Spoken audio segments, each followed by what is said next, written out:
We're now going to begin the Boynton Beach CRA board meeting, Tuesday, February 14th, 2017 at 6:31. Would everyone please rise for invocation, followed by the Pledge of Allegiance. Let us bow. O most holy and eternal God, Heavenly Father, the creator and maker of all mankind, we bow this afternoon, first recognizing that thou art God, and besides thee there is no other. As we come to deliberate on the business of this city, we ask that you will lead us and guide us, and that you will govern our tongues as well as our thoughts as what we say. Continue to bless us and keep us. In your name we pray for Christ's sakes. Amen. Amen. I pledge allegiance to the flag of the United States of America and to the republic for which it stands, one nation, under God, indivisible, with liberty and justice for all. Would I like to ask everyone to silence their phones or put it on vibrate, and may I have a roll call, please? Here. Here. Here. Present. Here. All right. Moving on to agenda approval. We did receive a revision of the agenda, and hopefully that's there. We added an item J to the old business and item C to the new business. And I was reviewing the minutes of the December 30th or December 10th meeting, and I'd like to move the consideration of the purchase and development agreement under old business G to pending items to the CRA advisory board. We had a 4-to-1 motion that the CRA advisory board can review all purchase and development agreements, and we did not receive it prior to their meeting.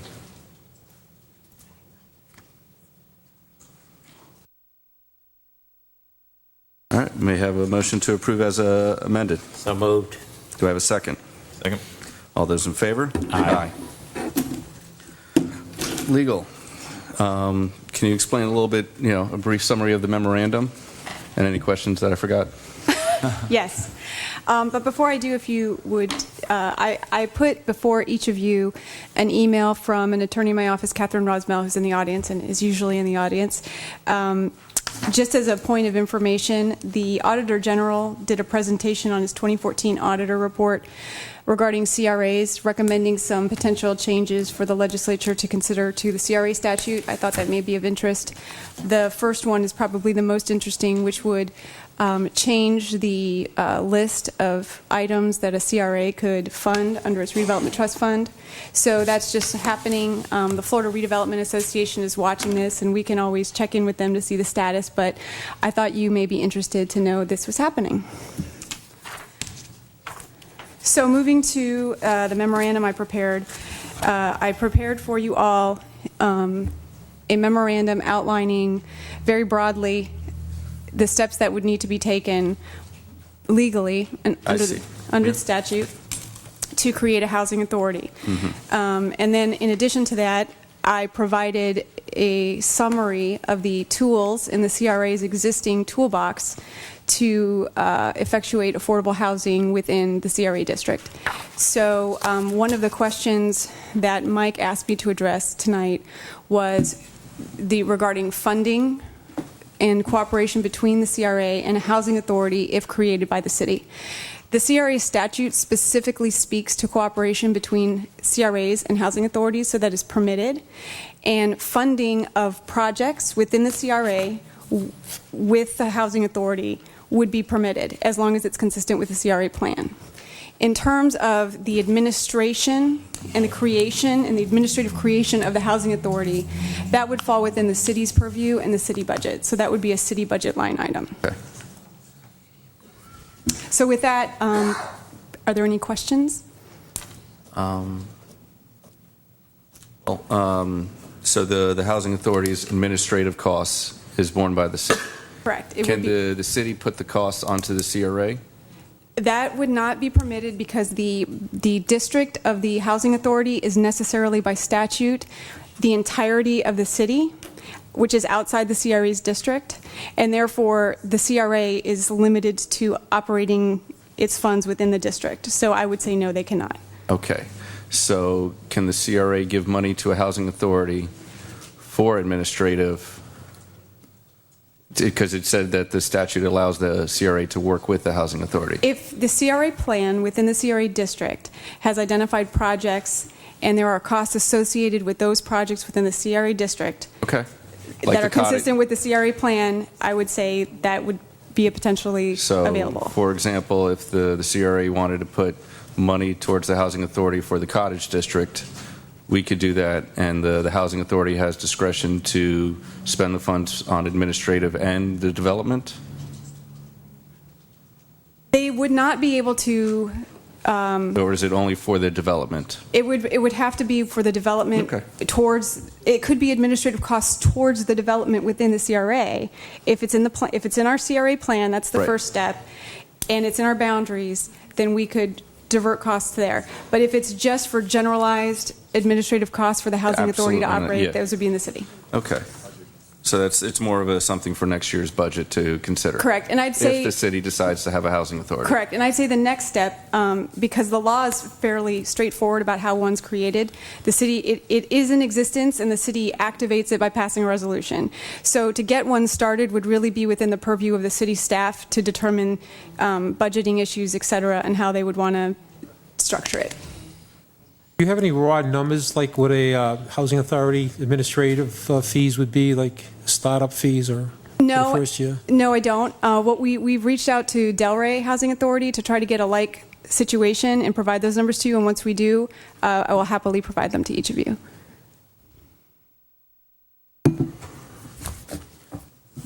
Okay. Any more discussion? Yeah, Tara, my concern is that, just don't reach out to Delray, reach out, to more than one, municipality and find out, what their cost is, so we have something to compare, please. Yes, we have, and thank Thank you. you. Thank you for that clarification. No more discussion? Moving on to informational items and disclosure by board members. Board Member Katz, would you like to begin? I had the flu last week, so I really did not do anything. I'm feeling a lot better, so if you come near me, there's a good chance that you will not get the flu. So that's all I have to say right now. Vice Chair? Thank you, sir. I do need to give disclosure tonight. It is official as of today that I am seeking re-election for my seat for District 2 Commission. I'd like to say to Commissioner Casello, Board Member Casello, congratulations for running unopposed, sir. That's it for me tonight. Thank you. Thank you, sir. Board Member Romulus? I met with Mike Simon and the representative for Kimley Horn. I also attended the My Brother's Keeper Summit this past week.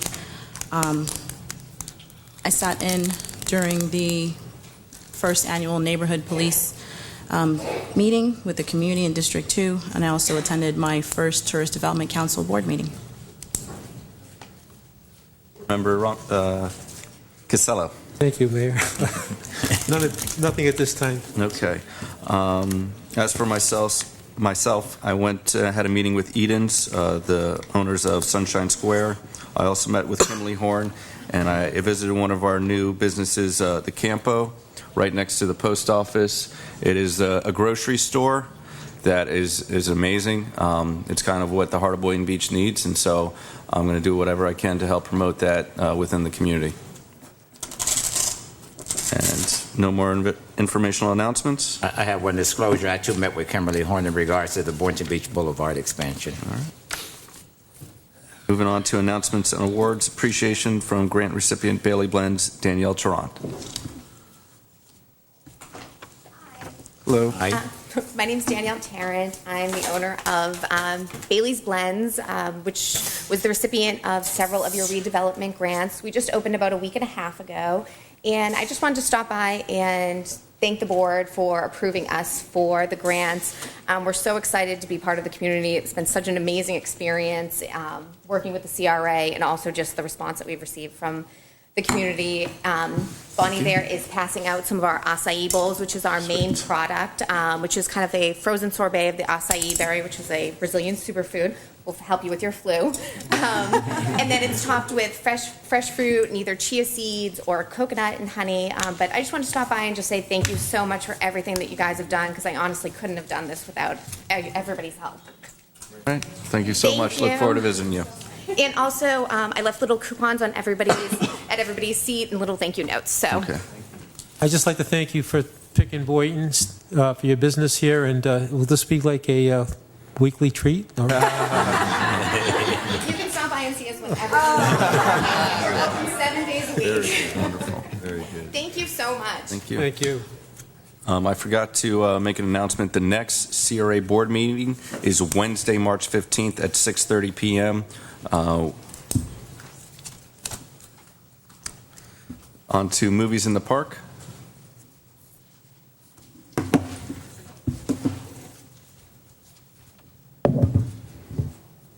Good evening, Mercedes Coppin, Special Events Coordinator, CRA. Our next Movies in the Park will be on March 3rd. The feature film is the original Willy Wonka and the Chocolate Factory, starring Gene Wilder. This family-friendly film is rated G and will run from 7 p.m. until approximately 9 p.m. Prior to the movie, advertisements of local CRA businesses will be shown, and guests will be entered into a raffle to win gift certificates to the featured merchants. Moving on to Music on the Rocks. The next concert will be Friday, February 17th. That's this Friday from 7 to 10 p.m. This free concert will feature Addercow Sound System, a reggae band that blends hip-hop, dancehall, and R&B into their music. Food truck invasion and a mobile bar will be on site at the Ocean Avenue Amphitheater starting at 6 p.m. And that's it for those two announcements. I'd now like to call forward Alan Luby Photography to make a special presentation to the board. Is there a representative from Alan Luby Photography? Okay. Well, I guess that's me. Okay.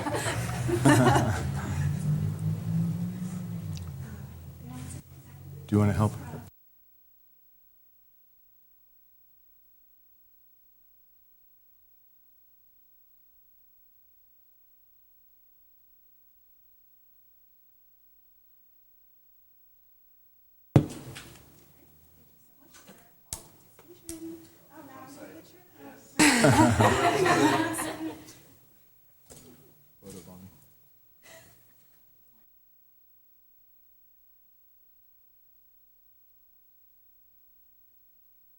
Can you just pick And it? let us see it as Sarah, well. can you walk through? Thank you. There you go. Yep, okay.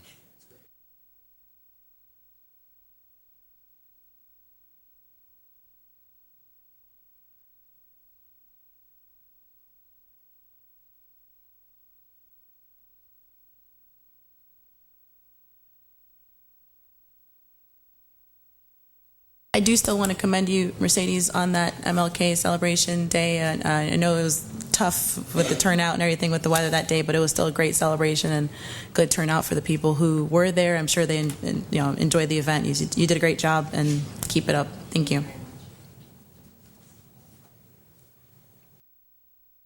Moving on to Career Expo at Carroll and Sim Centers, Thursday, March 23rd, from 8:30 a.m. to 12 p.m., sponsored by the CRA, City of Boynton Beach, and Career Source. Just for information, whenever someone asks me for work, I always direct them to Career Source. They've come back to me and saying that they actually do contact the people, that I give them their phone number or email. So if anybody wants to get in touch with Career Source, they can let me know or contact them directly. Thank you, Board Chair. And also, I'd just like to mention some of the registered local employers that we already have committed to the please. to the event. Lowe's, Publix, Home Depot, First Transit, Sonata Senior Living, and the City of Boynton Beach. Bonnie's still reaching out to other employers in the area. Hopefully, that number will grow, and whatever Career Source also brings will just add to that employer number. Okay. Chair, if you can make that phone number for Career Source available to all of us, please, that would be beneficial, because I do get contacts as well. Okay. you.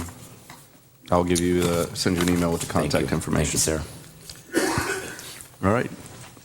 Consent agenda. Anything to be pulled? May I have a motion to approve? So moved. Do I have all those in favor? Aye.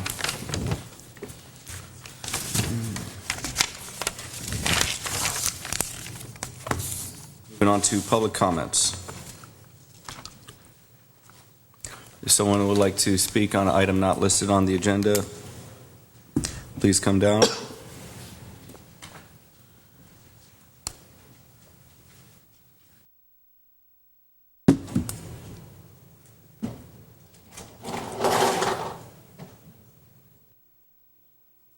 Hi, Susan Oyer, 140 Southeast 27th Way. It's show and tell tonight. I was just starting to email you the pictures so you could see where I got these, but then you moved so quickly I didn't get that done yet, so I'll be sending it to you. These were in front of my family's buildings on Ocean Avenue. This was inside the seam where one of the trees is on the sidewalk, like it was hidden in plain sight. And I guess maybe it's just because I teach middle school. I assumed the worst, that they were going to take this and do something to my family's buildings or one of our tenants' buildings. 500 Ocean does not secure their stuff. I was driving by there Sunday. Their spot is open. You can go in and take any of their construction materials you want to. The guards were nowhere around. This obviously came from them. I mean, I can't see that there's any other construction anywhere nearby. And this is a nice piece of rebar for the record. And this was actually on the city street in the parking area in front of the buildings, you know, where the nice pretty pavers are that the CRA or the city has paid for. And you will note that there's 2 nails sticking out of it, and it was placed there because that's, you know, not something you would normally find in the street. And cleaning the streets regularly, I've never seen it. So it was sitting there. I don't know if anyone actually got a flat tire at any point, but this was there Sunday morning when I was cleaning before 10 a.m. So I will give this to you guys as evidence. No, thank you. No, we do not want that. You would throw it away in the trash, or Board Member Casella will have it. Yes. No. But I want you guys to see it so you can see that 500 Ocean is not keeping on top of their stuff. And somebody obviously was looking to make mischief because, you know, they put that out there with the intent. You don't just stick that in the middle of the pavers without the intent to damage somebody's car. And I don't know why the rebar was sitting in the little seam between the edge of the tree and the edge of the sidewalk, other than, you know, that maybe somebody's looking to make some mischief in the middle of the evening, but that was there. So I wanted to show that to you. Commissioner Commissioner Casella? I will say I talked to Andrew Mack about that. We have all their construction materials, and they will be putting a fence around that, enclosing it with a fence. Yeah, that's good. I know, because somebody probably picked it up and then walked it over. However it got there, it got there. Yeah, but I know at the actual site itself, everything was open Sunday. And normally, I mean, I drive by there all the time, and normally that's all locked up and it hasn't been a problem. But recently, they've been leaving it open so anyone can access any of the building materials. Yeah, thank you. All right, Susan, just for the record as well, all of us received an email from Hurricane Ellie in regards to the parking. We have referred that to the city manager's office as well as to CRA director, so we do recognize that there is a problem. Okay. Thank you. Thank you. We're working on it.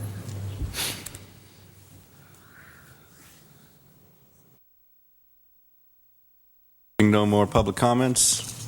Moving on to old business.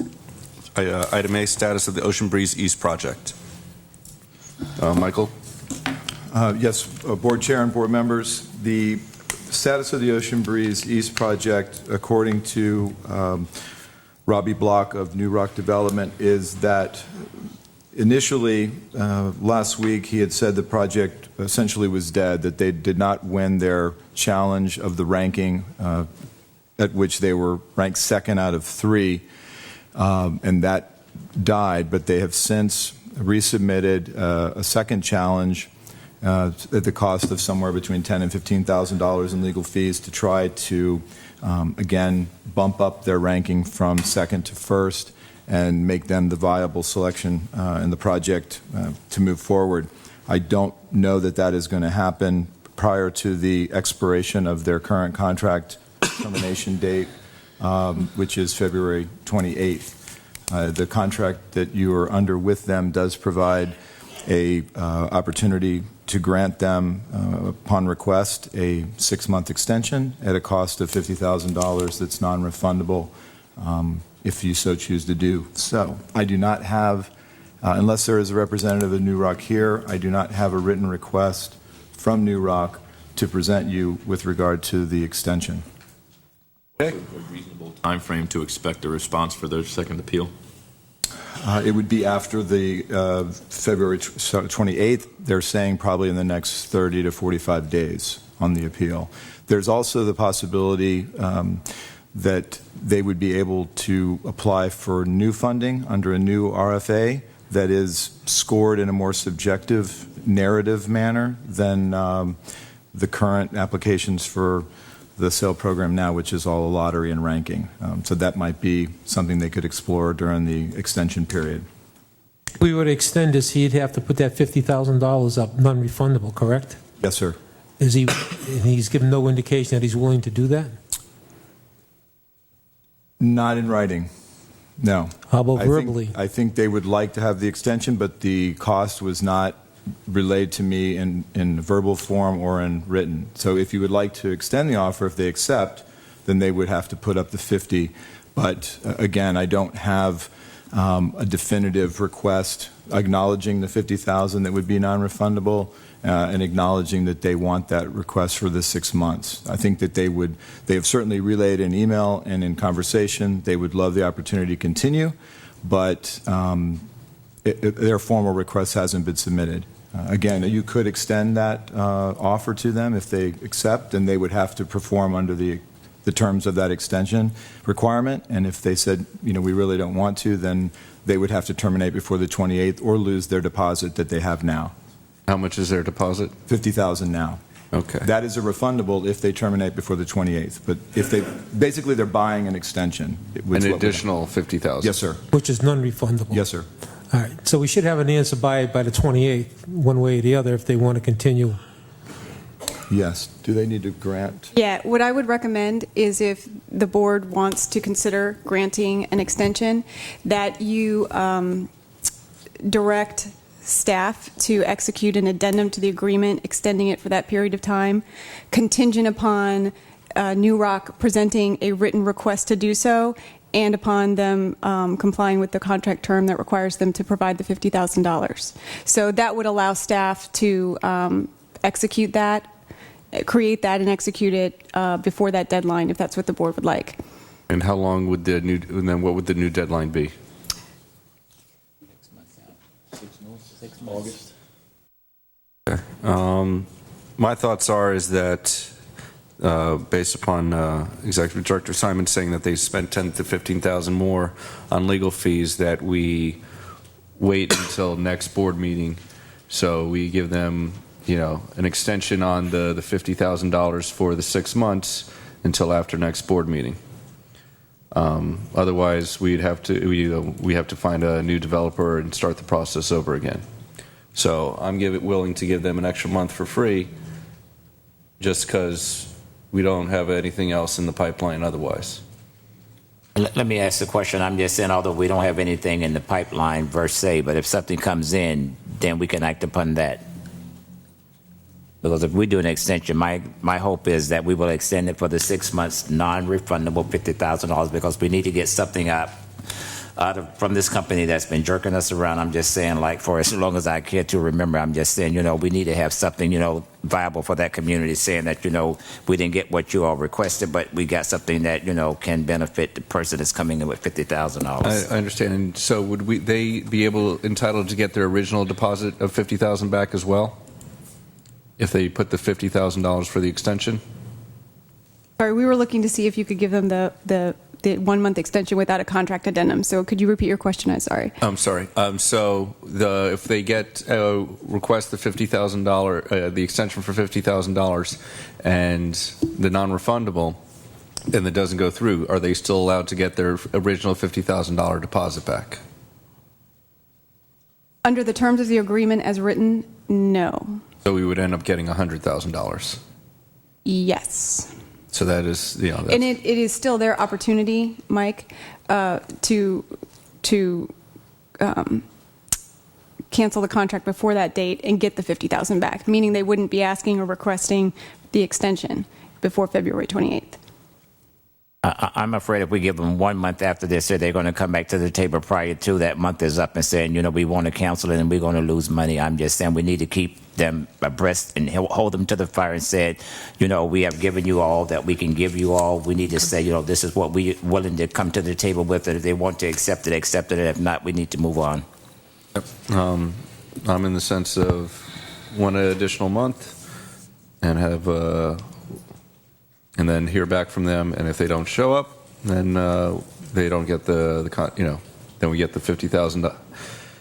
Give them an additional month. And then if they want the contract extension for $50,000, we give that for the 5 remaining months. Otherwise, we'll have to hear back from them. We don't get a vote on anything until, I'd like to see us stick to the original contract as it's stated. Right, February 28th. So, do you need a motion for that? Because we're not requesting a contract addendum. No, if No, you're that's not the- requesting a contract addendum, the only direction staff may need is if you want us to terminate because they will have failed to live up to that particular provision of the agreement, if you'd like to issue a letter of termination at that time. I would like to issue a letter of termination. I'm just saying we've given them enough time. Can I get that? So I have a motion. Motion. Thank you. Do I have a second? Second. All those in favor? Aye. Just say that I feel that this company was a bad choice from the beginning. They've been non-responsive. They've never really shown up, or, their inability to show up at our own meetings time after time says something already about their non-commitment to this project. So I'm okay with letting this go. And just a reminder, we still have a contract with the company, so. Understood. Moving on to item, C or D? Is there any update on those? Yes, Board. The update on the MLK South project from New Rock was that the challenge by the applicants who met the qualification for the local governmental preference were successful, and Florida Housing Finance Corporation will continue to look at that preference favorably and add additional scoring points for those applications that do have the local government support. During that time period of challenge, everything in the application process for the low-income housing tax credit developments stayed in a box. None of the applications were opened and reviewed until that item was put at rest.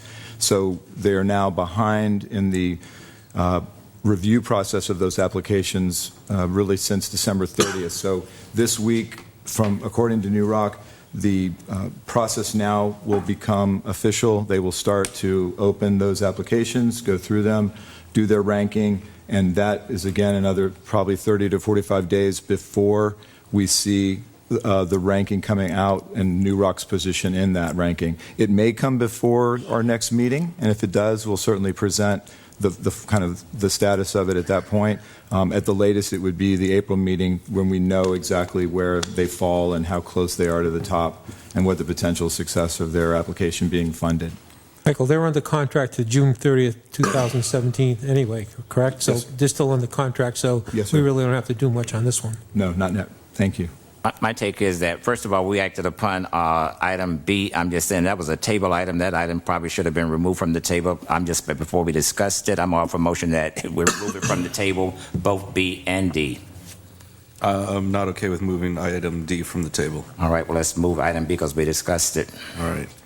Do I have a second? Second. All those in favor? Aye. Aye. All right. So, you Because want to also... in essence, there's no point to keep this if we're getting rid of the contract with them for item So- A, right? Correct. Yeah. Oh, Tara, do I need to do a motion for not voting on this? No, there's no action required. Okay. Just it to be removed from the table? It'll just be removed from the next agenda. Okay, thank you. All right, moving on to item E. Consideration of the design scope of services work order with Kimley Horn and Associates for the Boynton Beach Boulevard Streetscape Improvement Project construction design plans from I-95 to Seacrest. Is Marwan here? I was just looking through the audience to see if he was, and he is not. The item, as of the last month's presentation, the board instructed Kimley Horn to bring back the cost breakdown for the stretch of Boynton Beach Boulevard from I-95 to Seacrest. I'm sorry, yes, I-95 to Seacrest, which was the one section that was not presented in the form of a scope of work. That is now attached to your agenda item under attachment, should be the last several pages of your item. We do have some slides that Kimley Horn has provided. I'm happy to go through those with you if you would like. He had provided during our individual meetings a 3D graphic that I think better described and identified the improvements that were going to be made or being suggested to be made. If you would like me to do that, I can. Or if you'd like to go through the scope of work costs, we can do that. Well, I'm going to talk about my meeting with Marwan first. Basically, the things that I requested is that we have a charrette at the crab board meeting to explain the first phase, which is the design of if we decide to go anything. And so that, I believe, is in the contract now? Yes. Yes, sir. Okay. And so there would be a public input on the design before engineering plans were going forward. In addition, we just recently received the costs for I-95 to Seacrest, and based upon the new numbers, if we do from I-95 to Federal, we would be saving $165,000 because of the less costs of going at two different times. You know, my vote is that because we have the option to, see the design aspect of it, I'd like to move forward. I forgot to ask, let's say we don't like any of the designs, are we still required to get the engineering plans? No, it's essentially broken down in task order, so at any time before initiating the next step in the task list, you would be approving that next step at each section of that project. It's not for the whole. Okay. Chair. Yes. So you're saying that given the fact that looking at the entire scope of 95 to Federal, you'd be in favor of expanding the design? Absolutely, and because of just what Executive Director Simon said, is that if the board does not like the design, which we get to vote on before we have any engineering plans done, we can keep the design and move forward with that, and just wait till decide when we want engineering plans done. Okay. And I'm in agreement with that idea, one, for cost-saving purposes, and two, through discussion with city staff. Just the idea that, we're going to bite off a little chunk when inevitability dictates that we're going to end up redoing all of Boynton Beach Boulevard with a lot of the downtown development that's forthcoming. I think that, for the sake of continuity and laying out some potential ground rules for development on Boynton Beach Boulevard and what we expect out of them in terms of, sidewalk area and facing and stuff, that I'm in favor of expanding the scope to the entirety of Boynton Beach Boulevard from 95 to Federal for those reasons.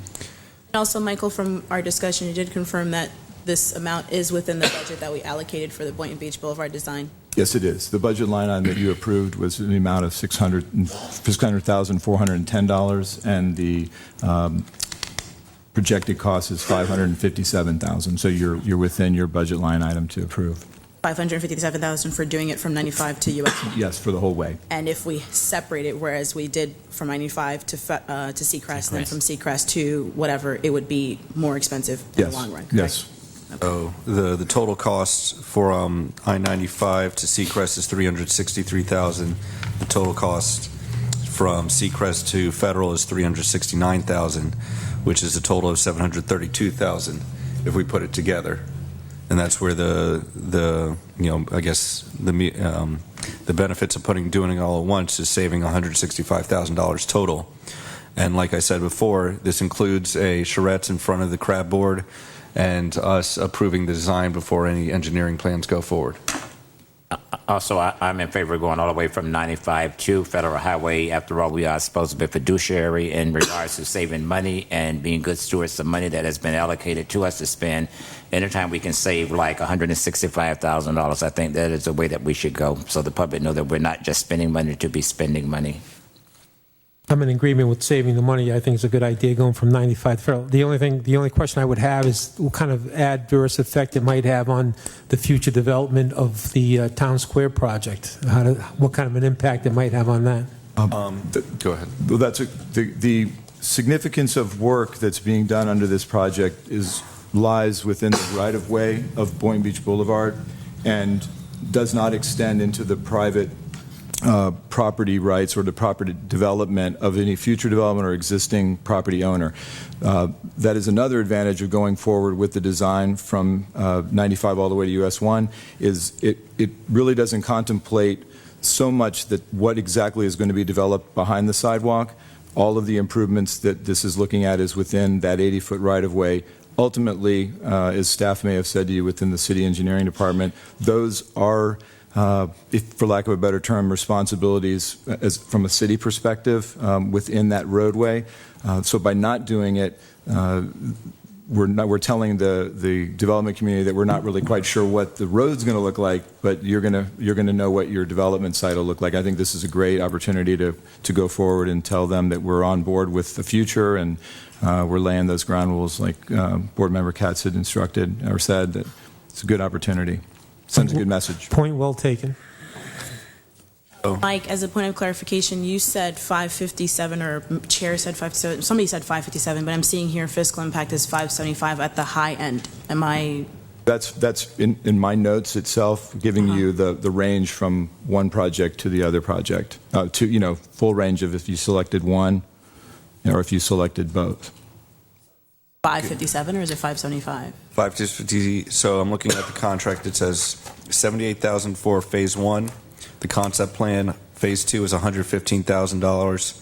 The initial engineering plans, phase 3 is design development, which is 60% completed at $145,000, and the final engineering plans is $229,000. It is also asking for a reimbursable expense allowance of $3,000. For a total cost of $567,000 plus the reimbursable expense allowance. That is the correct amount, as presented by. Rounding up here on this fiscal impact line? Yes, This ma'am. 375 to 575? Thank you. Okay. May I have a motion to approve? Second. Okay, the motion is to approve from I-95 to federal. All those in favor, say aye. Aye. All those opposed? Motion passes unanimously. Thank you.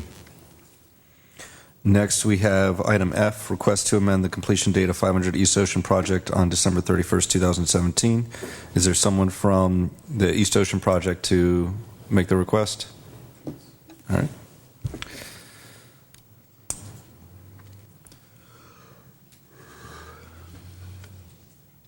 Good evening. My name is John Flynn with Lasessi Development. We're one of the owners of the project.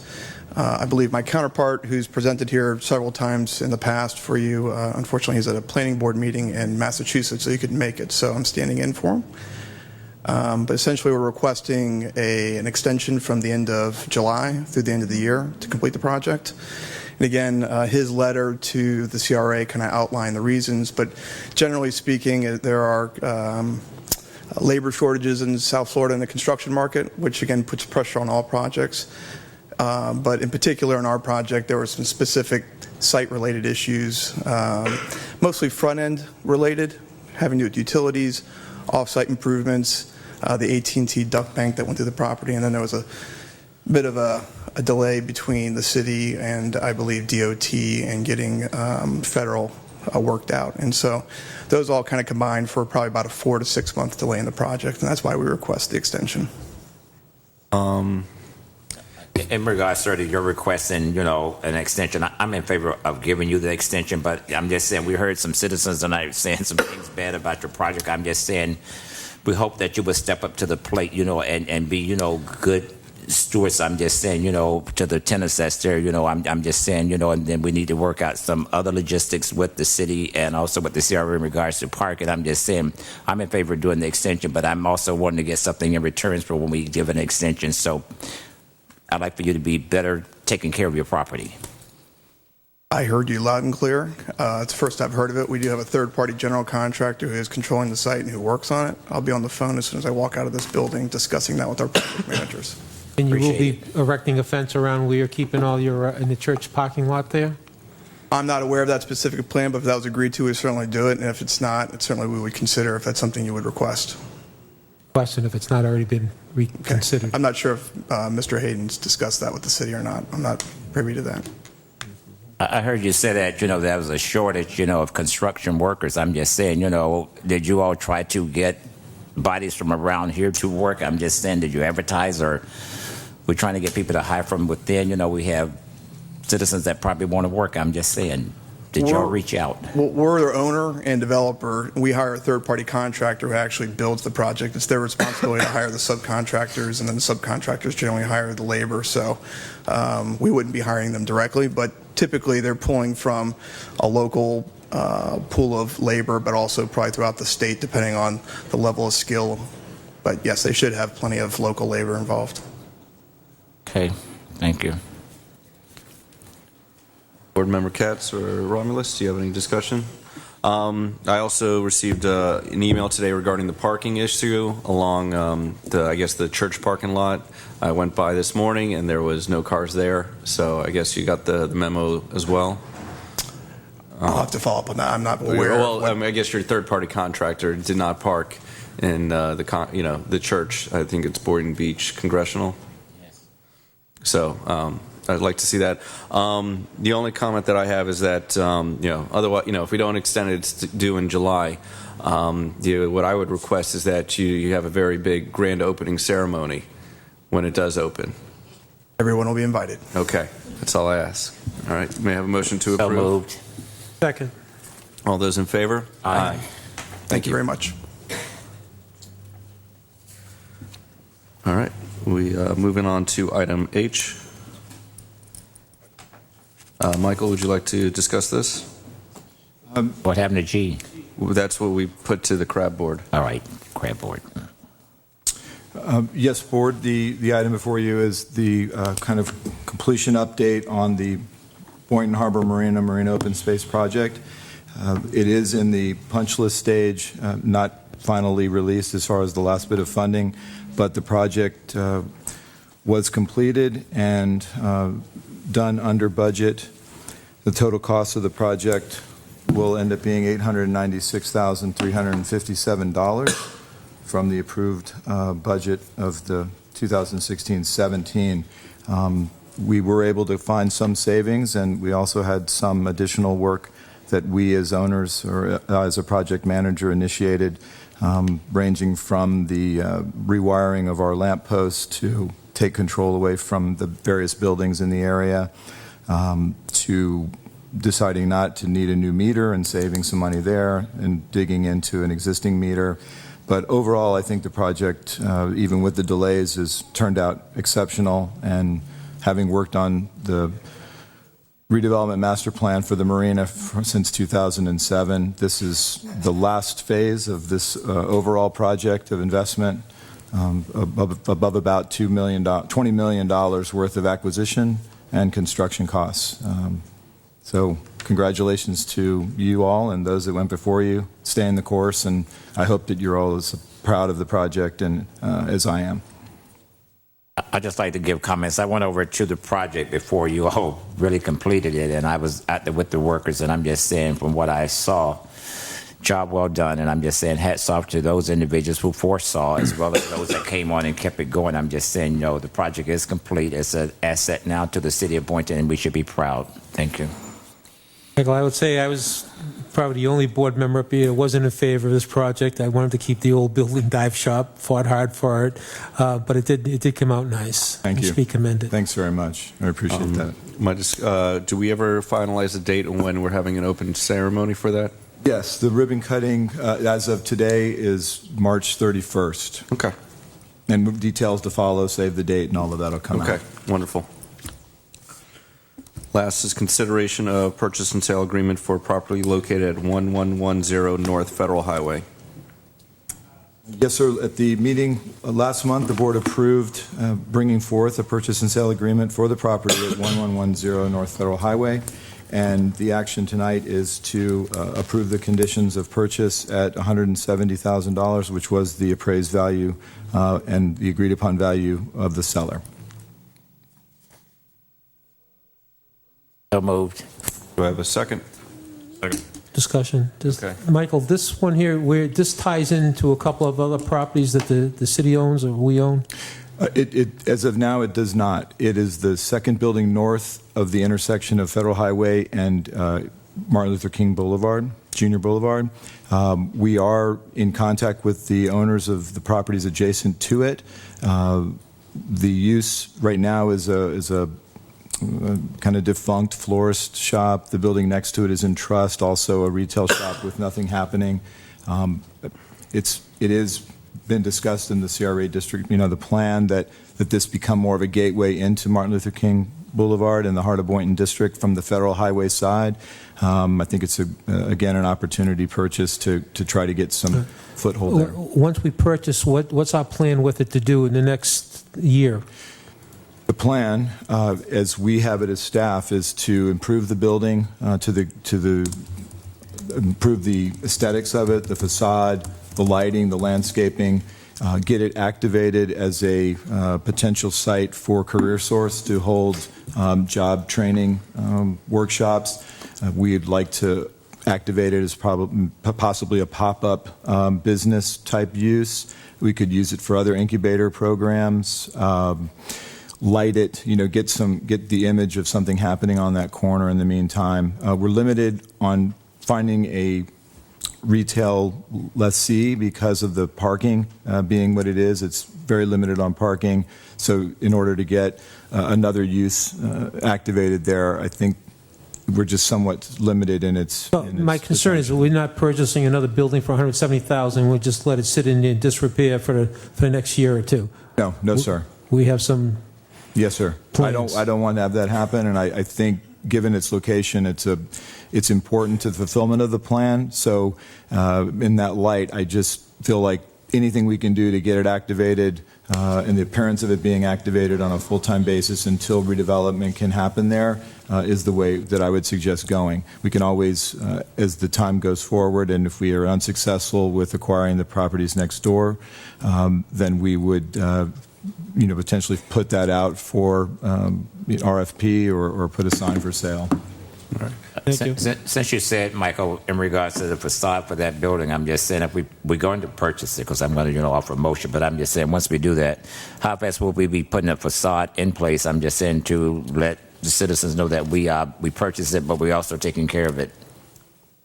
The closing should occur within the next 30 to 45 days. We'll already begin getting costs for painting in that time, any type of exterior landscape improvements, the driveway area, paving, the trees out front, any additional lighting, everything that we can do from a bid perspective before the closing we will, and then the interior work could begin after that. So I would say within the next 90 days, we should have a very good work plan on what needs to be done inside to make it habitable and usable by a, let's say, Career Source or what have you. But as soon as the closing takes place, we'll begin days afterward with the clearing. There's some debris in the back of the building that we'd like to, initiate right away.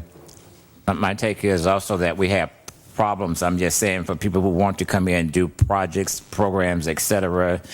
And when they go to one of our facilities, they say that they're being charged. I'm just saying, is this something that we can look into, saying that this is an avenue that if you want to come to Boynton, that we have a building that, we can kind of like let you host whatever you're trying to do so that we could be good stewards and reach out to that community saying that we are welcoming anything that could help, enhance what we're doing over in the heart of Boynton. Absolutely. We could schedule all those different activities within that building. No question. We would handle that as staff. Thank you. Any further discussion? I just wanted to add that the building was built in 1954. Looking at the property appraiser's website, there's a retail space of 1,041 and support of 738, total square footage of 1,779 square feet. And so, call a vote. All those in favor? Aye. All those opposed? All right, motion passes. Thank you. Moving on to item J. Discussion of the issuance of a request for qualifications for the CRA-owned project area located on North Sea Crest Boulevard, known as the Cottage District site. Basically, we had issued an RFP for the Cottage District site, and no one responded to our RFP. I asked Michael if we want to issue another RFP, or do we want to wait for a letter of intent, or do we want to just hold on to the property? Let me ask the question. I'm just saying, when we sent out for an RFP, I'm just saying I think that we had too many guidelines. It was too tight, too rigid. I'm just saying we need to probably look at it as a board, saying how can we loosen up on some of these ends so that it make it more feasible and viable, that somebody will want to come in and say that I would like to be a part of that. I'm just saying we need to kind of like revisit, some of the loose ends that we have already in place. Okay. I agree with that assessment. I think we had too many strings attached to the last RFP, so we can tone that down somewhat. Okay. Do we want the new RFP to be reviewed by the CRAB board?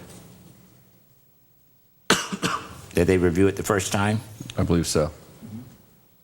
I'm just saying, if we keep sending it back to them, how fast will it get back to us? It would be on it would go on the agenda for March for the CRAB to review the language, and then to your meeting on the 15th for final approval. And given where we were at first I thought perhaps you would save some time by allowing staff to go forward, but I think given that there was already one written and there was language established under that RFP, and any changes I make as staff or we feel is appropriate for the development, I would like for you to see it so that we're all on the same page when it goes out. I think I would prefer to do it that way. So bring it back to you at your March meeting, the actual document. You'll be rewriting a new RFP. Yes. Really essentially tweaking the scope of work under the previous. All of the other standard language would be there, but we've learned a lot from our meetings with folks like Stewart and Shelby and D.R. Horton. We've had RTG. We've had really some successful meetings with affordable and market rate housing developers that I think has been very, very valuable to the next direction this would take. And I'm confident that we have some sincere interest out there. I'm in favor of doing what you just said. May I have a motion? So moved. Second. All those in favor? Aye. Okay, moving on to new business. Consideration of the acquisition rehabilitation of foreclosure and short sale single-family properties for resale to affordable and workforce-eligible buyers.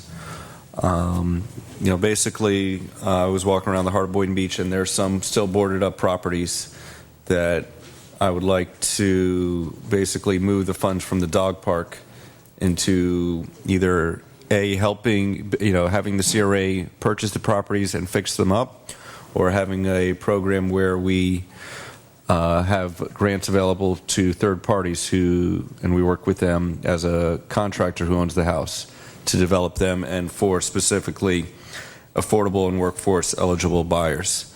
Don't know if everybody's received the email, but there are about over 5 different properties that are in the heart of Boynton Beach that are currently vacant or foreclosed or waiting to be sold that we could have available for workforce and affordable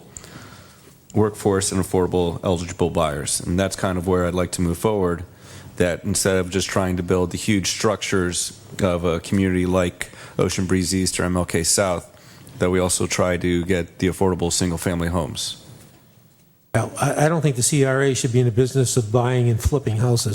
That's basically what that is. I wouldn't be in favor of that. Third party, if you want to put some money out there for a potential contractor to come in and buy it, and we, supply some funds to help them do that, I'd be more in favor of that type of program. My kind of position right now is while we're exploring the housing authority option and bouncing that back to the city to get their take on it, that any other kind of housing related initiatives coming out of the ground might be better left until we more fully understand what the housing authority potential is. I don't fundamentally oppose the idea, but I think that better to look at the main idea, which is the housing authority, and see what under their umbrella is capable than jump ahead of the housing authority idea if we're devoted to that, which I seem to think there's a consensus that we're seriously interested.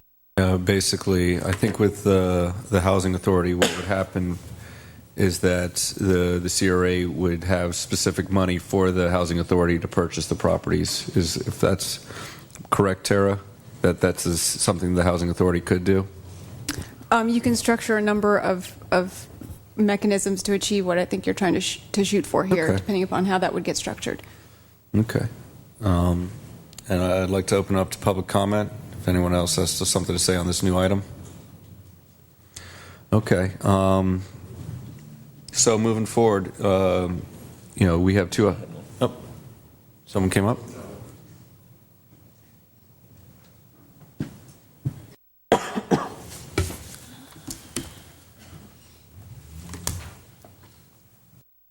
Alexandra Wilson, 1202 Northwest 5th Street. I like the idea of purchasing the homes and turning them for affordable families can live in them.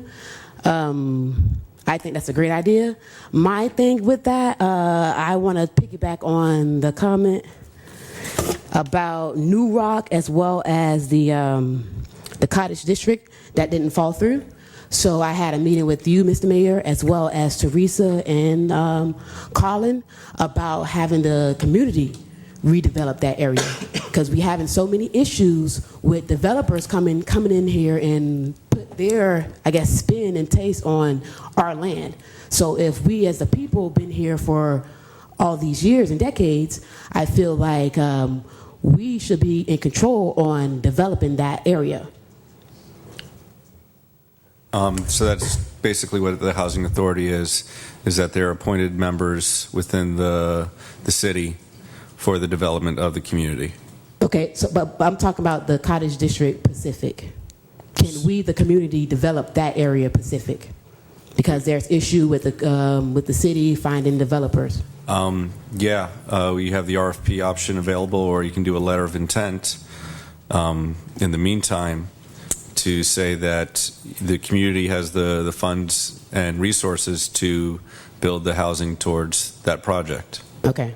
So if we as a community bring you actual plans, well, if we have plans for that area, who do we bring them to? It's not necessarily the plans, okay. It's the funds. Okay. If the community has the funds to build the buildings, then we would look into that. If they do not have the funds to build the building and they're requesting funds, then that's something also we would look at. If they have no funds to put it in, the CRA cannot afford to build all of the buildings. Okay. So, I have one more question. Okay. I think I got it. I got it. All right. So going on what Board Member Costello said, is anyone else interested in creating a program in the meantime? Because I kind of want to move forward with getting something done now as soon as possible, rather than waiting for the eventual housing authority to move, to have the staff come back with a program available for a third-party contractor for a single-family home rebuild. I agree with you on that, Mayor. I think it's about time, and that's where I differ from Commissioner Katz's. I think that's where we have to, work on this in a little bit of a better time frame instead of waiting on staff and waiting on next budget year and this and that. So, but I would like to just get more information from our CRA staff directing how this would work, what other municipalities have put anything like this in effect, and how we, in essence, could be able to do it. I don't necessarily think that this is house flipping, as Board Member Costello.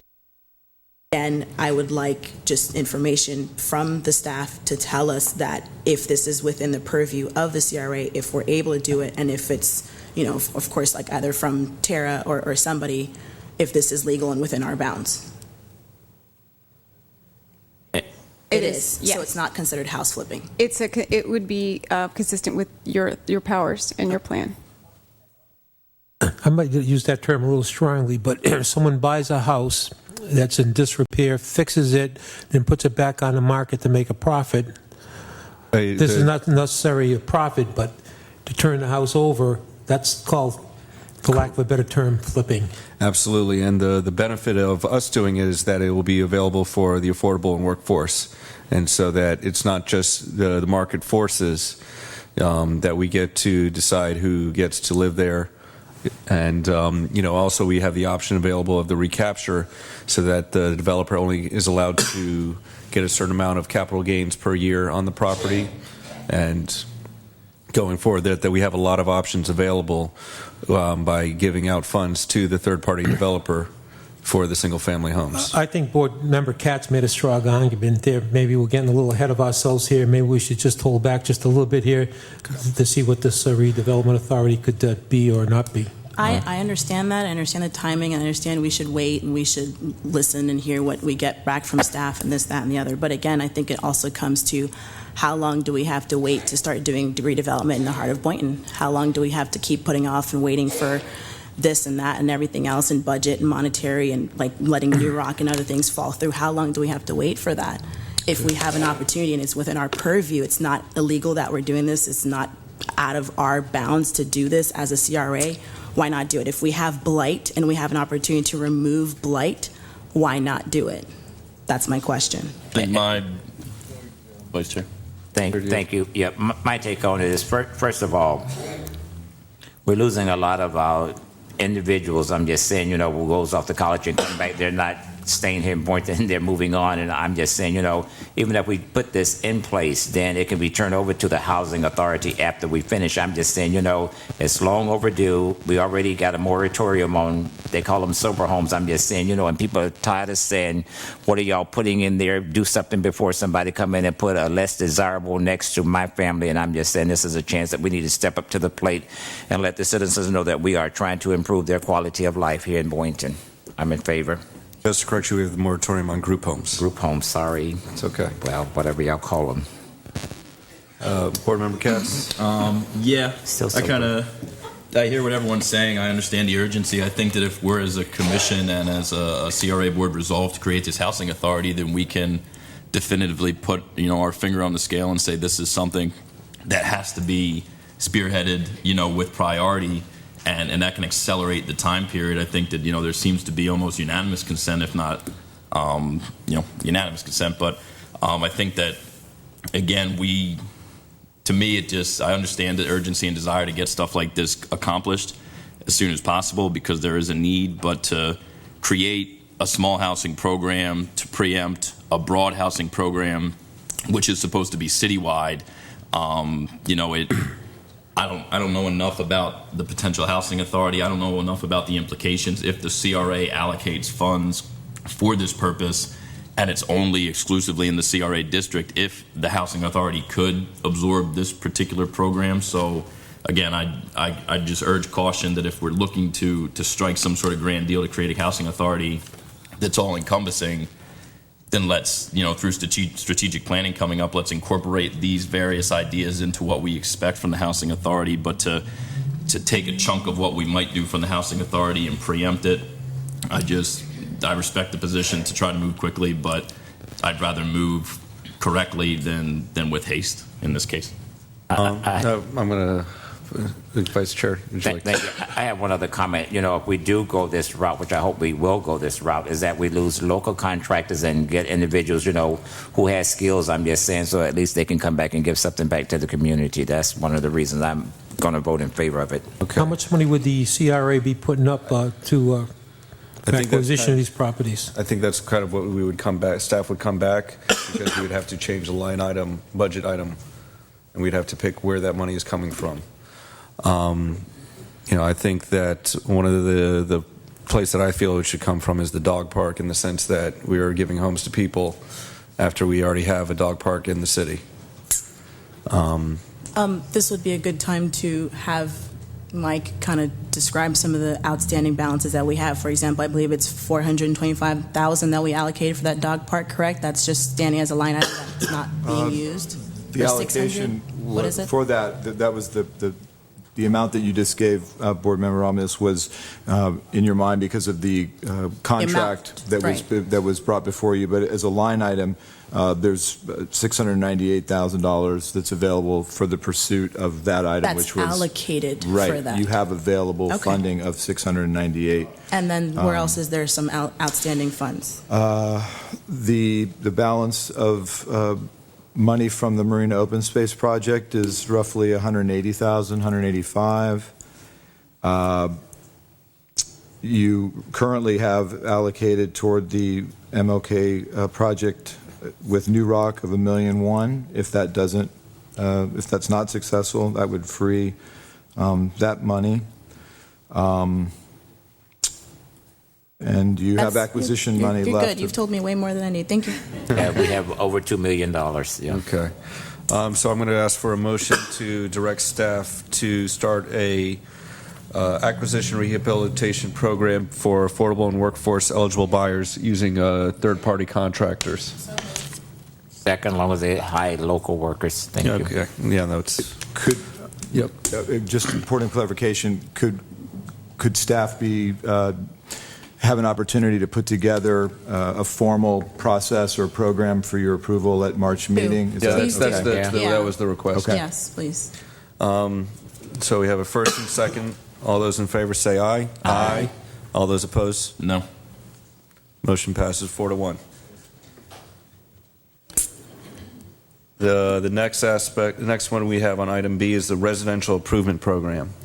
This is one of the things I was asking as soon as I got in office, and I'm glad that Michael found the copies of the previous ones that we've had. This is similar, not necessarily house flipping, but we are allowing for grants for people to improve their property values within the CRA. Can we restrict it to certain districts like the heart of Boynton Beach, or do we have to open it up available to the entire CRA? Unless Tara says otherwise, you can do anything you would like with regard to the rehab in the entire district. So we can localize. You can target it, or you can generalize it. Okay. And so that is kind of where I'd like to move forward. Has everyone had a chance to review the previous residential improvement programs? Yeah, let me make comments. First of all, this is an excellent program for the heart of Boynton, for District 2. We have a lot of homes over there in disrepair, I'm just saying, and we have elderly people who really cannot afford to improve their properties, but they like to have a better quality of life. And I think this is excellent. It should have never gone away. It should have been in place, I'm just saying, so we can let them know that we still want them to be a part of this community and live better and to do better. And I'm totally in favor of it. It should have never went away in the first place. I know y'all going to say that there was a downturn in the market. That's here and now. It's over with. I'm just saying we need to do what has been required of us. I'm just saying to improve. And where will the funds come to for this? The same place. From the same place we just took the... No, we didn't take any from anywhere yet. So we can allocate certain amounts to the residential and a certain amounts to the other program. I would offer the same argument I just made. This kind of goes in kind with what I was saying, is that we're talking about creating a broad citywide housing authority, but before we investigate what that entails and what its capabilities might be, we're piecemealing together a series of housing related initiatives specifically allocated to one particular area, which again would not be what the purview of a housing authority would be, because that would be a citywide initiative to create workforce or affordable housing within the limits. So again, I did not disagree with the fundamental thrust behind the last item. I don't disagree with this one, but we're preempting this broader plan to create a housing authority and look at the scope of what it might entail by creating a bunch of smaller plans. Prior to that, I don't disagree with the intent of these programs or the desire to do them, but the order of operations here, to me, is just we're putting a bunch of carts before we even know what the horses are. So I just, again, I'd like to dive in, both feet with the housing authority and start moving that at a fast pace, or as fast a pace as we can, so that we can look at the scope of local and state and federal fundings potentially that could enhance these programs that we're creating right now. So that's kind of where I'm at with the same position here. I hear you, Commissioner Katz, and what I'll add is basically to say is that I feel that these programs that we're trying to enact, I think what they serve as a Band-Aid. They serve as a temporary fix to the issue that's been ongoing, prolonged for so long, that individuals have been asking for help, they've been needing help. We haven't been able to because of the downturn and the economic downspin that the entire country went to. And if we have $700,000 nearly that's allocated for a dog park, I think we can maybe take that and split it up into $350 and $350 to each of these programs and help at least a few residences in that instance. So again, this is a Band-Aid, and the Housing Authority will be the be-all, end-all that will hopefully ultimately be the long-term solution to this. So yes, I do understand what you're saying. We're putting the cart before the horse, but I disagree with what you're saying, and I'm helping you to understand that this is the point of view that I see, and I understand the point of view that you see. And my final comment is that, first of all, as we look west of 95, I'm just saying that's not really a problem there. You see everything look nice and immaculate. Everything east of 95 is really what needs attention, and that's why we're speaking like we're speaking. And, I'd like to add one comment is that through the Housing Authority, we do not have ultimate say of what goes on, whereas if we do things to the CRA board, we do have the final say. And so that is why I'd like to get a motion to restart the residential improvement program with the payback recapture and a capital gain limit as well. Motion to approve. Second. All those in favor say aye. Aye. All those opposed say nay. No. Okay. Motion passes 3-2. Moving on to the CRA Advisory Board. Now we got C. Oh, C? Yeah, No, I'm looking at the other one. special funding. Community Care Center. Yes, it's not on there. So do we have someone to present on the special events grant submitted by the Community Caring Center? If no one's here from there, does staff have comments? Really, the only comment that we would offer, board, is that the item was somewhat past the prescribed or program established submittal date of about 3 months prior to this meeting. However, there are and is enough information that was presented to make a determination that the program is an acceptable program under the conditions of the application. There are some elements that we would want to receive from them in a greater detail of the budget with regard to the sponsorships that are mentioned as part of the event. They are not identified in the overall budget as how they're being applied to the one that was given us. So if approved, we would want to provide a waiver on the condition of time frame for the application to have been submitted, and I would want to put a condition that in order to find reimbursement of 30% of eligible cost, that the submission for that reimbursement is accompanied by a very detailed list of expenditures and use of sponsorship funds. Michael, I need to ask a question. How long has this event been going on here in the city of Boynton? I did it last year, so I know it's 1 year. I like to die, but I did it. Yeah, I've been doing it ever since I've been sitting up here, so it's at least 4 years. 4 years. I think it's the fifth year. Yes, and some of those years we may not have had the community events grant, so it may have been a special allotment for them, or they did it without our assistance. Really, this is like really a no-brainer. I'm just saying, we don't have that many events happening here in the city of Boynton, and it's an annual Hunger Walk 5K run, and they're only requesting $5,000. I'm just saying, what are they? $1,600. How much they're requesting? $1,600. Well, when I talked to Michael the other day, he said $5,000. The application the award limit is $5,000 if that's the cap, but it's 30% of the eligible expense not to exceed 5. So that the 5 that was mentioned is the max grant that they could get. It looks like from their expense budget that the The amount as of now, that doesn't include costs that would happen between this approval and the event, would end up being about $1,600. If they expend more between now and then, that amount could increase of eligible expenses not to exceed the $5,000. So that's really how you're approving the grant, is the not to exceed based on the conditions of the grant. Okay, with that figure, this is a no-brainer. I'm going to offer a motion to approve this. Second. And is it the motion to approve the 30% or the 1,600? I'm going to approve the 30, You're approving 16 the grant. I'm sorry. I'm going to approve the grant for the $1,600, not to exceed $5,000. I'm just saying, I don't know what they're going to come back in with. I'm just saying, you know. Okay. All right. Do I have a second? Second. All those in favor say aye. Aye. Okay. Excellent. Moving on to the advisory board. We have a report on the pending assignment of the review of the 29 recommendations. That is item 15E. Is there anyone there? Yep. Please state your name for the record. James Dvorsny, 2625 Lake Drive North, Boynton Beach, Florida, 33435. Board, thank you for the opportunity for allowing me to serve on the CRA Advisory Board, and happy Valentine's Day, everybody. So I'll start off by saying that this was a summary report that was assigned to the CRA Advisory Board.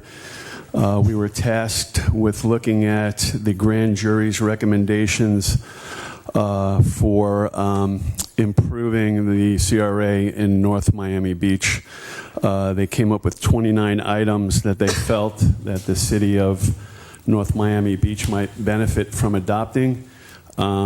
We were tasked with looking at which items we might adopt to make for a better CRA. So without any further interruption, the first recommendation was that non-elected laypersons be appointed to serve as full-fledged voting members on CRA boards. The CRA Advisory Board recommendation was that the first choice is that it would be a 7-member voting board, 5 lay people, and 2 commissioners, which were from the CRA districts. And this would be in order to get more citizen representation from the districts that are within the CRA on the CRA board. The second choice, which motion was approved, was to have 5 commissioners that shall appoint 2 lay people. And that would take us into item number 2. Item number 2 states that the Florida legislature amend Florida Statute 163.357 to read as follows: a governing body which consists of 5 members may appoint 2 additional persons. Change that to shall appoint, that the city adopt language that would say the city commission shall appoint at least 2 additional members that are lay people to the CRA board. The next item that pertained to, a lot of these items didn't pertain to our CRA, but the next item that pertained to our CRA is item number 4, and that is civilian appointees to CRA shall be knowledgeable in one of the following fields: architecture, finance, construction, land use, or other education or professional experience in the area of community redevelopment. The next item that we thought was pertaining to our CRA was number 7, the imposition of a cap on annual CRA expenditures used for administrative costs. The CRA Advisory Board recommends that the motion approve not to put a cap on CRA expenditures, considering our CRA administrative costs are always under 10%, and this has been a goal set by the executive director of our agency already. The next item that we found pertinent was item number 9. The state statutes governing CRAs be amended to include requirements that all CRAs mirror the forced procurement guidelines consistent with the county or municipality in which they sit. The CRAB recommendation was that the motion approved to agree to have CRAs required to follow municipality guidelines, because there needs to be some flexibility given the differences what a CRA can do, and considering our CRA's policy was drafted to mirror many of the city's requirements already. We didn't want to pigeonhole ourselves by having the state govern our CRA. Number 10, CRAs follow the best practices guidelines for grant programs to include solicitations, review, and awards that we hope will be developed by the Florida Redevelopment Association.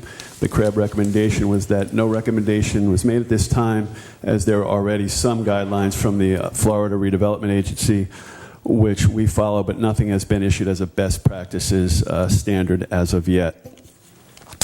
Items number 11 through 13, all recommendations relate to requiring a percentage of TIF revenue to be used for affordable workforce housing at a minimum of 10%, depending on the amount of TIF revenue, and we're well above that already. So the motion approved to set a minimum of 10% of TIF revenue be set aside for the benefit of low, moderate income workforce housing. 14 through 20 did not apply. Number 21, the Florida legislature amend Florida statute section to require 4 hours of ethics training each calendar year for all CRA board members. The CREB recommendation, motion approved to require this for elected and non-elected members annually, including the CRA advisory board members. 22 through 24 did not pertain. 25 through 29, best practices information is already available in many formats. The CREB comment regarding number 27. Item number 27, remove or better define what is permissible under the prevention of slum or blight provision. We always know that that's our mission, is to remove slum or blight. So the CRA recommends to just let you guys use that as your mission statement, and whenever something like an event comes up, are we removing slum and blight when we're allocating funds for events? And that's it. I was asked to open it up to public comment. Is there someone who would like to speak?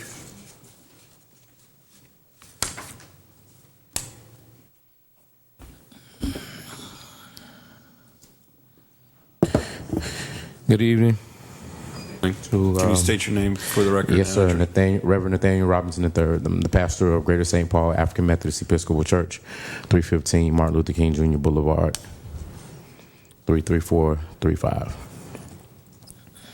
Mayor Grant and Chairman Grant, and to Vice Mayor McCray, and to Board Member McCray, and to Commissioner Romulus, and to Board Member Romulus, to Commissioner Katz, and to Board Member Katz, and to our very fine Commissioner Casello and Board Member Casello.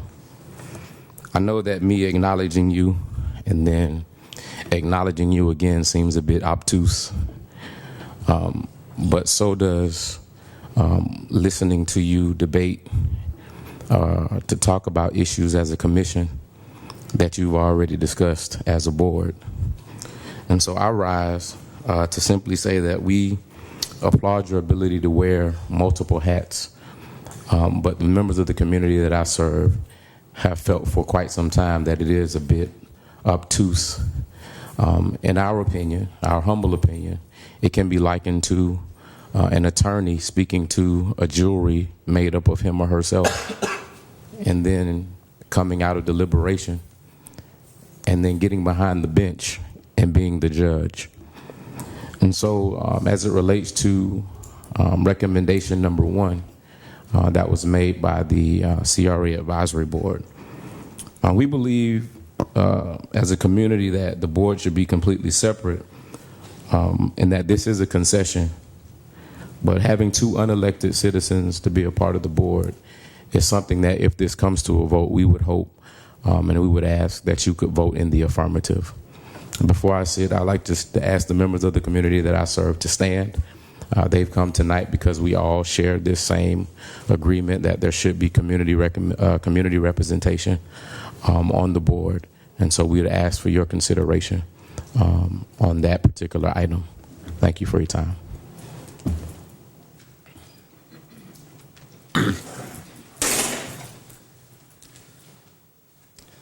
Good evening.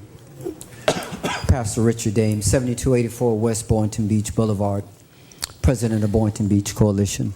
I too am in favor of adding 2 of our civilians to this board. I've always been under the opinion that if I am expected to cook the dinner, I should be able to buy the groceries. Thank you.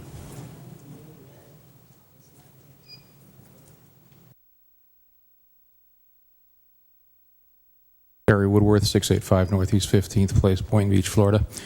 As the past president of Inca for 3 different terms, I think you guys all know that the Inca communities, all 10 of them, strongly support having at least 2 non-political, civilian, knowledgeable members of the public on the CRA board with voting, because what we've got now is a commission that makes political decisions and a CRA board that makes the exact same decisions, and it's just not good for the community. Thank you.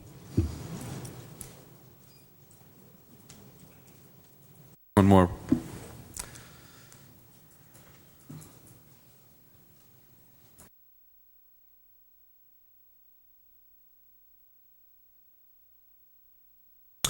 Woodrow Hay, 427 Northwest 5th Avenue, Boynton Beach. I happen to be 2 of the citizens that was on the last hybrid board. It's been my philosophy from the beginning that we should have an independent board, a 7-member board that's completely independent from the commissioners. However, during that process of discussions, we did decide to go with the 2 citizens. I just wanted to caution, if you go that route, let it be known that those 2 citizens would have an equal level in determining decisions, and whatever they say would not be held against them. What I am referring to is that for whatever reason, because some felt that the commissioners were held at a higher level than those 2 citizens on the board, or we are an elected official, was the reason given why we were removed from the board. Realizing that we all have and had 1 vote, which was equal, which confirms and supports what I've just heard, that we really need to go to a 7-member citizen independent board. Because again, I like the statement, if you're going to cook the food, you ought to be able to buy it. But also, if you're going to be, if you're not going to be at the table, you cannot make the decisions. So I'm asking that this commission consider again the concept of letting the citizens make the decision, to have more input in the true decisions that determine what our community is going to look like in District 2 and the CRA district, not just that district. Okay? Thank you very much.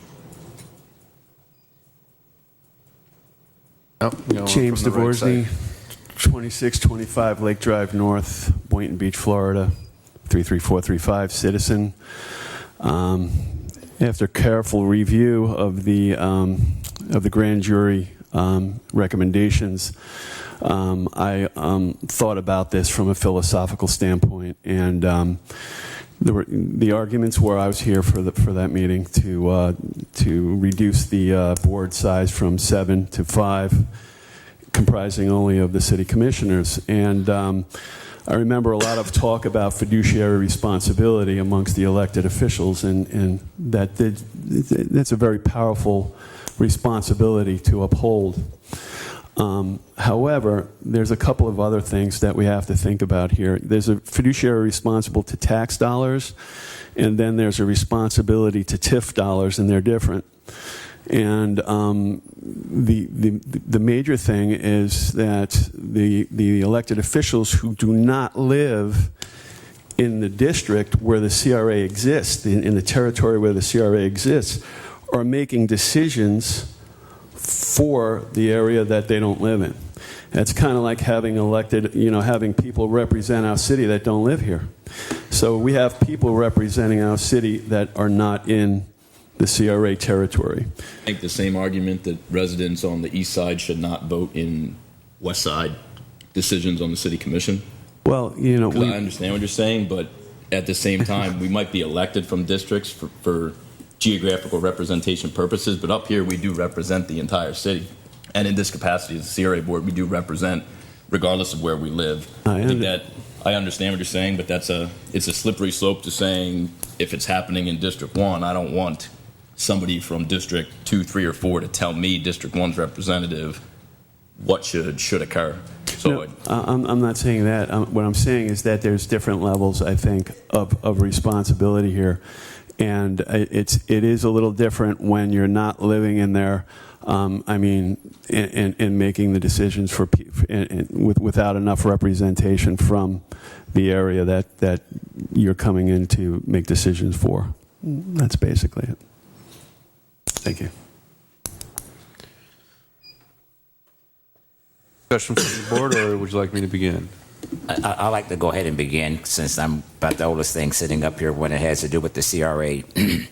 First of all, I remember when the CRA was formulated here in this city, we had a 5-member independent CRA board who was not comprised of the elected officials. It was chaired by Mr. Larry Finkelstein. Mr. Finkelstein resigned from being chairman of that board after he purchased a lot of properties over on MLK Boulevard for low rates. Then he turned back around and came back to this CRA board and then the rest of them, and his property is now based over $1 million. So that was one problem with an independent CRA board. The second one was that we tried it again. Then it developed some more problems. One of the platforms I'm just going to go ahead and say tonight is that, if we go this route, which I do expect we will, I have no problem with it, but I hope that we go after the election and then so that it won't be a political stand on anybody's part saying that, this is why, it's like it is. Okay, the next thing is, too, that I need to say is in regards to the CRA, and you brought back saying ethics training. Those of us that sit up here, we are mandated by law. We have to do 4 hours every year. Ethical training, I'm just saying. Okay, and then for it to come from the floor saying that that they should have the same weight that the city commissioners has, I kind of beg the difference, because city commissioners, they are elected, okay, by the vast majority, okay? But I'm just saying, so we are held at a little more highly accountable. I'm just saying the government has the power to remove one of us from the office, but we have the power, I'm just saying, to remove anybody from the CRA board that we want to as the elected officials.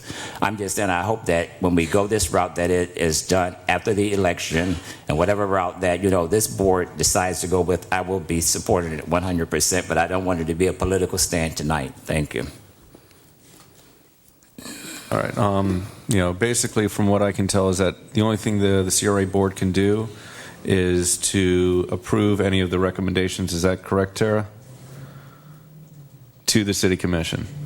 Right. You can make a motion to pass these on to the City Commission and sort of take it to the next level and say, we agree with the CRAB board on X, Y, and Z, and enumerate those that you agree with. Right, but also the city will have its own opportunity. Correct, because the city would have to be the entity that would change the makeup of the board, so that wouldn't be a decision made here tonight. One of the issues is that, I live within the CRA, and, would that mean that I don't get put on there? Because, with the first choice, because it's the two commissioners, whereas Commissioner Romulus, do you live in the CRA? Yes. Should have been hard at Boynton, though. Commissioner Romulus does not. You don't live in the CRA district? So, we might not always have two commissioners that are in the CRA district, but, District 3 and District 1 have places that are outside the CRA. I think I moved, to that we had the CRA crab board look at all the different options available. But I would, make the motion, approve the motion for 5 commissioners and appoint 2 lay people for the city to move forward. I don't see the harm really in having the 2 additional people. However, the issue with the 2 members of the community is that they would be required to take the ethics training, and that they have been proven through their experience and history and time within the CRA that they're good candidates. Because if we don't approve 2 members, then I don't think that if the city commission cannot approve the 2 lay people, or almost by a majority or supermajority, I don't think then we should have them, because we would, think the city commission has to agree almost with a supermajority, almost 4-1, that we have these people that we all agree are good candidates. Is there any other discussion? So what add is just the process. The process that's been going through my mind when it comes to this this whole conversation here. So first and foremost, I adamantly oppose going back to a 7-member independent board because of what Vice Mayor McCray referenced, where we have somebody taking advantage of the city and basically putting properties in hostage situations because they want to line their pockets, and they had, they were privy to information prior to it coming out to the public, and they were able to go and purchase that property. And now, for years, we haven't been able to touch certain properties on MLK and in the Heart of Boynton because they're being held hostage. So I'm adamantly opposed to having a 7-member independent board solely because of that reason. Because if we're smart, we should learn from history and not repeat it. Because these are the things that basically make us go around and around in circles and look not so smart. The second point that I have considered in this is that this back and forth that this board has been doing, the city has been doing for so many years. We almost look like we're indecisive as a city, that we can't make up our minds where we want to go. And, a few years ago, we were a 5-member independent board. Then we were a 7-member independent board. Then it was the CRA. Then it was a hybrid board. Then it's back to the CRA as the city commission as a CRA. We've just been doing this loop-de-loop, round and round, round and round, round and round. And it needs to get to the point where a decision needs to be made. We need to be okay with the decision. We need to move on. That's where I stand. Where the majority of this board goes in terms of if they want the 7-member board, so be it. If we want to stay as the city commission, so be it. But I think we just need to get to a point where both the city commission and the members of the public, we all come to an agreement and we stick with it. If that's the hybrid board, we stick with it. If it's the city commission as a CRA, we stick with it. And we don't have little political battles amongst ourselves when somebody votes or disagrees, and then all of a sudden we go back to, we change it from how it was. And I feel like, maybe that's the direction that this might go if we decide to change from this board as it is currently constituted and going back to a 7-member board, and then something happens, people disagree, and then all of a sudden we decide, oh, you know what, we don't want the 2 members anymore. So that's the issue that I see, just this hop, skip process that's been happening. We need to fix it. Everybody needs to get on the same page, and let's end it. And everybody, whether contented or not, just needs to come to a unanimous decision that this is it, and let's stick with it. That's my input. I would just say that just take a look what's been happening in here in Boynton Beach in our, in this CRA district. We have an outstanding economic boom in the CRA district. We have a new CRA leader. And I think that we got to, in piling on, and what Board Member Romulus said is that I don't think that now's the time to be changing horses in the race. I think we've got to show a steady hand here. We have a ton of development going on here in Boynton Beach, and I think it's important that we stick here as an elected board in making those decisions. We've tried it every which way. We formed a seven-member CRA board where the members live in the CRA district would have great input upon us and our influences. So I'm in favor of keeping the way it is. Board Member Katz, do you have any additional comments? Yeah, I'll agree. I stated from the time I came up here that given the fact that the last change to this board happened less than 12 months ago, that it'd be foolish to go back and forth. You know, as Board Member Ramos said, previous commissioners and current ones came up with the most recent change. I think that the advisory board typically gives recommendations that are heeded to, whether some people agree or disagree with them in the public, but nobody's ever going to get entirely what they want. So that advisory board has been integral in shaping decisions by this board to this point, to the possibility of appointing, quote unquote, 2 independent people to the board to eliminate the political aspect of it. Being honest, I don't know if anyone can say otherwise with a straight face, those are the most political appointments in the entire city. That's just a fact. Those are very powerful positions, and I think that you will see of the people who apply, if we go that route, 90% of them will be the same people who have served on that board in the past, who want to maintain that position and continue to do that. So I think that to say that those independent members will be non-political is on its face just simply untrue, and we've seen it in the past. We are, I believe, as elected officials, as board members said in the past, held to a higher standard. Everything we say and do, whether we don't fill out a form, everything is published in print for everyone to see, whereas I never really see much in the past about the independent board members. And to that point, as Commissioner Board Member McCray pointed out, some of those previous independent board members basically screwed the city over by snatching up cheap property and then knowing that it would be acquired by the CRA in the future, raising the price exponentially and sitting on it to this day. The individual referenced by Board Member McCray literally has held on to that land for half my life, and he's never going to sell it unless we pay him, an arm and a leg, and that money could be better spent elsewhere in the CRA in the heart of Boynton. So I'm in tune with what Board Member Ramos said, that we need to look mature up here and make a decision and stick to it. And since the most recent decision with regards to the construct of this board was less than a year ago, my position is until I see a serious flaw in the current construct, that I'm not in favor of changing it. I like the advisory board in their current role, and I think that it's done a lot to shape our policy. I'm going to piggyback on what Commissioner Board Member Costello said. He said that there's a lot of development in the CRA district.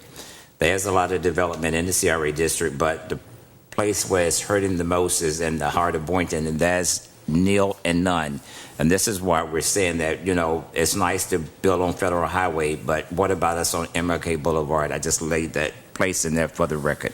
And I would suggest that once these buildings come out of the ground, that will be going into those districts and filling in the rest of the CRA district. Right. I'll include the CRA district's got another 20 years of an existence. And so, I'm still okay with the 2 additional people being on here. However, what Board Member Katz saying, that these are the 2 most political positions within the city. That is why I would say, it's almost unanimously by the City Commission, and that was, or supermajority 4-1, that these people get elected. And so I'll pass the gavel and make the motion to recommend. I'd like to just add something, just as a point of reference and to understand how other cities do this. Tara, or if anyone can answer the question, how many other cities have their CRA represented as their city commission? Is it a majority of other cities that have this construct that we currently have now? That is a good question that I cannot answer off the top of my head. I'd like you to get that information but for Mike us and I as can well. reach out and get that information for you quite quickly.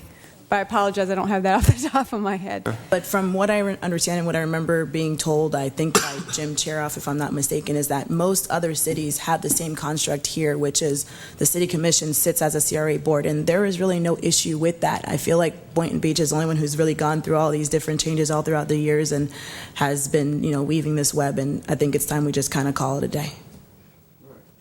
But I'll pass the gavel, and my motion is that we recommend to the City Commission to appoint 2 lay people by a supermajority.